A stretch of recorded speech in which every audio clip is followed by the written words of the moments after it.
जय श्री राधे कृष्ण।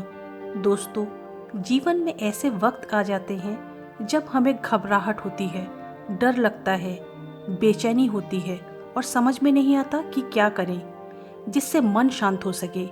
इस विषय पर एक बड़ी प्यारी सी कहानी मैं आप लोगों को सुनाती हूँ। दरअसल ये कहानी मैं अपने एक व्यूअर के स्पेशल रिक्वेस्ट पर सुना रही हूँ। तो सुनिए। एक लड़का था सोम, जो स्कूल में पढ़ता था। वो पढ़ने में बहुत अच्छा था, साथ ही बेहद समझदार भी। उसके जीवन का सबसे रोमांचक वक्त था गर्मी की छुट्टियां, जब वो अपने माता पिता के साथ गांव में दादा दादी के घर जाता।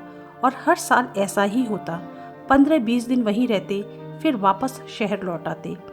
एक दिन उसने अपने माँ पापा को बोला, मैं अब अकेला भी दादा दादी के घर जा सकता हूँ, आप लोग मुझे अकेले वहाँ जाने दो। ये सुनकर पहले तो उसके माता पिता नहीं माने, फिर बेटे की जिद के आगे झुक गए और उसे अकेले जाने की इजाज़त दे दी। उसके टिकट की बुकिंग करा दी गई। अब वो दिन आ गया जब उसे जाना था। उसके पेरेंट्स उसे छोड़ने स्टेशन पर आए, उसे ट्रेन में बैठाया, फिर कुछ ज़रूरी हिदायतें दी कि सावधान रहे, अजनबियों से बातचीत ना करे, किसी का दिया कुछ ना खाए और सतर्क रहे। उसके बाद पिता ने एक चिट्ठी अपने बेटे को दी और बोला, बेटा, अगर रास्ते में तुम्हें किसी बात का डर लगे तो इस चिट्ठी को खोलकर पढ़ लेना। सोम ने चिट्ठी अपने पॉकेट में रख ली। अब ट्रेन चलने लगी। हर स्टेशन पर लोग चढ़ते उतरते रहे, सबके साथ कोई ना कोई था। अब सोम को थोड़ा अकेलापन लगा। फिर अगले स्टेशन पर एक भयानक सा दिखने वाला आदमी ट्रेन में चढ़ा।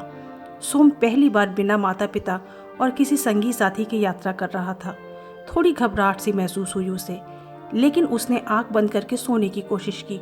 मगर उसकी आंखों के सामने वही भयानक शक्ल वाला आदमी आ जाता और वो घबरा कर आंखें खोल देता। उसे अजीब सी बेचैनी होने लगी। वो अपने पेरेंट्स को बहुत मिस करने लगा और उठकर बैठ गया। अचानक उसे याद आया कि पापा ने एक चिट्ठी दी थी और डर लगने पर पढ़ने को बोला था। उसने तुरंत पॉकेट से चिट्ठी निकाली और खोलकर पढ़ा। क्या आप गेस कर सकते हैं उसमें क्या लिखा था? मैं बताती हूँ। उसमें उसके पिता ने लिखा था, बेटा डरना मत, मैं इसी ट्रेन में पास वाले कंपार्टमेंट में हूँ। सोम का चेहरा खुशी से खिल उठा। एक पल में उसका सारा डर भाग गया। तो दोस्तों, हमारे जीवन में भी कुछ ऐसा ही होता है।